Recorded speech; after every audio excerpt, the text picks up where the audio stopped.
Deon Swigs from Rebuild Christchurch is with us to update us on the good and the not so good when it comes to rebuilding Christchurch. Let's start with Sarah, shall we, just for a change? They've updated their public works timeline. What does this mean? And let me hear something positive for once. Well, something positive. The Justice and Emergency Precinct is actually on schedule. Actually, it's by their new schedule, it's 3 months ahead of schedule, which is really good. So Sarah released today it's a Gantt chart telling us the public works. So all of the public works that's going on in the rebuild and the recovery, what's actually where it is, where is that. So just looking at this, you know, the bus interchange, that's opened. The Avon River Precinct, that's costing $50 million more than it was a year ago. What? $50 million more in the budget than it was a year ago, and it's 1 year delay. So there's a fair bit of information. Hang on, no, back up the bus, no pun intended. You're telling me the Avon River Precinct blowout is $50 million? It looks to me as if it is, yes, that's what, by just looking at these pieces of paper here. So this is from the recent information that came out today. There's a 6-month delay on the East Frame and also the road end projects, the Accessible City. The memorial, as we know, another year delay on that. The tender for the square was meant to be taking place now, but we haven't heard any information around that yet. So I mean, this is what's going on with Sarah. So there's a lot of delays here. The 1.5 year delay for the convention centre, and it looks to me the budget in that has gone up another $150 million as well. And so we're not sure about the South Frame at the moment, and a 3.5 year delay on the Metro Sports Facility. I mean, what are they telling you in terms of the delays? Do we know why these delays are happening? I mean, I spoke to Nikki Wagner yesterday.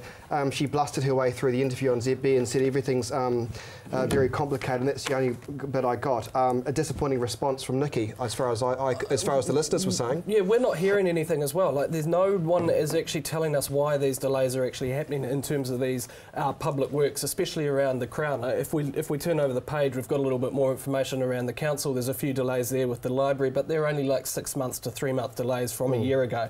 So I mean, in terms of what Sarah's doing, we don't know why these delays are happening.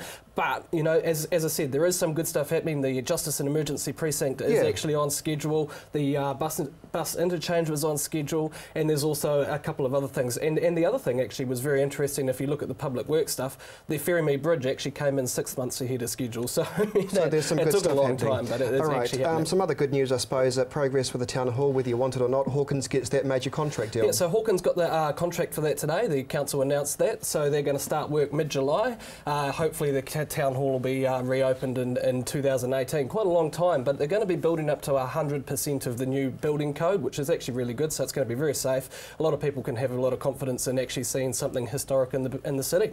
And Skirt, they say most of the CBD work is near complete. Some other positive news. Yeah, 94%. So 94% of the roads. I mean, the road. Actually, this is what we've got to talk about. The roads that you see physically aren't going to be repaired to 100% of what they were, but the underground infrastructure is. So this is where the Mayor is saying, look, let's put a 1.5% you know, increase, or it's like a tax on the roads or something like that, so that our roading system is actually up to scratch, you know, flat, smooth roads.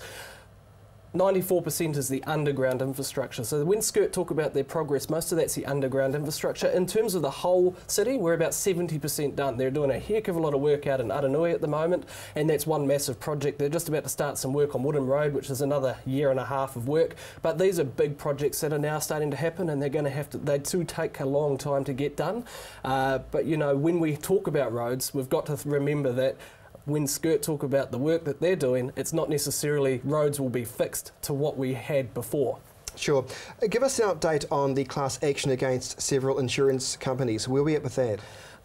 So Grant Shander, they had a meeting a couple of weeks ago. I'm not sure they've got exactly the amount of numbers. Southern Response have come out yesterday actually and said if you're interested or are questioning around the class action, they're actually offering 2 hours of free legal advice with a lawyer of your choosing, really. So if you're a Southern Response customer, you've been approached by Grant Shander in this class action stuff, if you need some independent lawyer to look at some questions or something like that, you're not sure about it, Southern Response, ring up their claims specialist. They're offering 2 hours free. I'm not sure the exact details, but contact their claims A good managers. turnout. A good turnout as we look to the monitor there from the people who did attend that. Yes. The In the Know hub.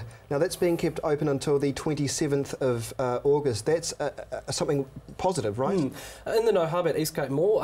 If you aren't aware of it, the In the Know hub is where you can go and actually talk to anybody such as like EQC, the council, Sarah, MB, all of those organisations in one place really. And if you've got any questions around, say, your claim or your settlement or IFV, which is, you know, your flooding stuff, you can go down there and actually have a talk to them, get the information you need, and it's been quite well received by the community. So it's open for another month, and conversations that are going on saying this, something along those lines will be up for a lot more time. For more information, we can get hold of you by going to the Rebuild Christchurch website. Deon, Swigs, thanks for your time tonight. Thank you.